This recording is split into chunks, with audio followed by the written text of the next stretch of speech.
Welcome back to our conversation about can we coexist, looking at the different world religions and Christianity. Today we're exploring Hinduism, and specifically, what does Hinduism teach about life, karma, reincarnation, and salvation?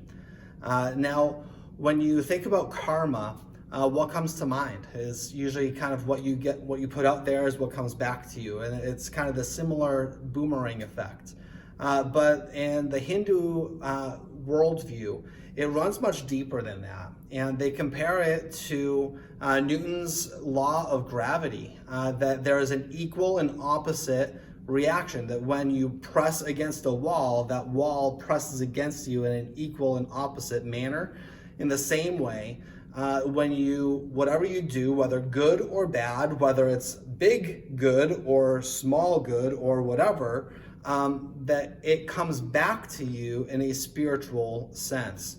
And this is the law of karma. And so there's good karma, which speaks for itself. There's bad karma, which speaks for itself. And there's no karma. And this is what you want to shoot for. That doesn't mean that you do nothing, because laziness is bad karma. No karma means that you are doing something good, not for the reward of it, but just because it's good. So if someone is really hungry, it would be bad karma not to feed them. It would be good karma to feed them because you know it's good for them and it'll be good for you. But no karma, which is the best thing you could do, would be just to feed them without thought of your own benefit from it. Now, reincarnation is this cycle of life and death and rebirth and death and rebirth and death, that you keep returning, and that your soul is trying to cleanse itself from the bad karma that you have accumulated over your different manifestations and lifetimes. Now, eventually, your soul will hopefully be pure enough and will be spiritually enlightened enough that eventually your soul will get a human body. And when you are good, then you get a good reincarnation, because you have burned off, so to speak, you've burned off some of the bad karma and you did more good in your life than bad.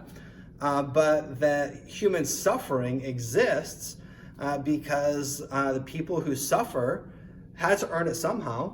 And so they are paying for their bad karma in previous reincarnations. That doesn't mean that you don't care for them, but it means that when you help them, you're helping them pay off their bad karma, even while you're gaining good karma for helping them, but that their suffering is the result of something that they earned through their bad karma in a previous reincarnation. And moksha is what they call salvation. This is when your soul has burned off and paid off all of your bad karma, and has been spiritually enlightened with pure good karma, and then you are rejoined with Brahman, with the eternal reality. And so if you didn't watch our first video on Hinduism, after this, it might help if you go back and watch that, where we talk about some of the different gods. And so in between your reincarnations, there's a Hindu heaven and a Hindu hell, where your soul goes to enjoy the rewards or the punishments of your karma or your merit before you are then reborn. And so it's this really interesting life and rebirth cycle that, as an American, lots of Americans think about reincarnation as this really like cool and romantic, like neat thing, but reincarnation is actually something that you're trying to escape, because you're trying to burn off your bad karma in your reincarnations so that then you can attain salvation by reuniting with Brahman, with that spiritual reality.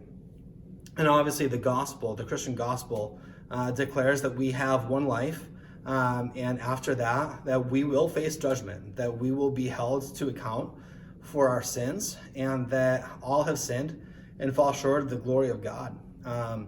And yet, rather than standing before God on my own righteousness as a Christian, I stand before God with the righteousness of Christ, which have been applied to me by faith.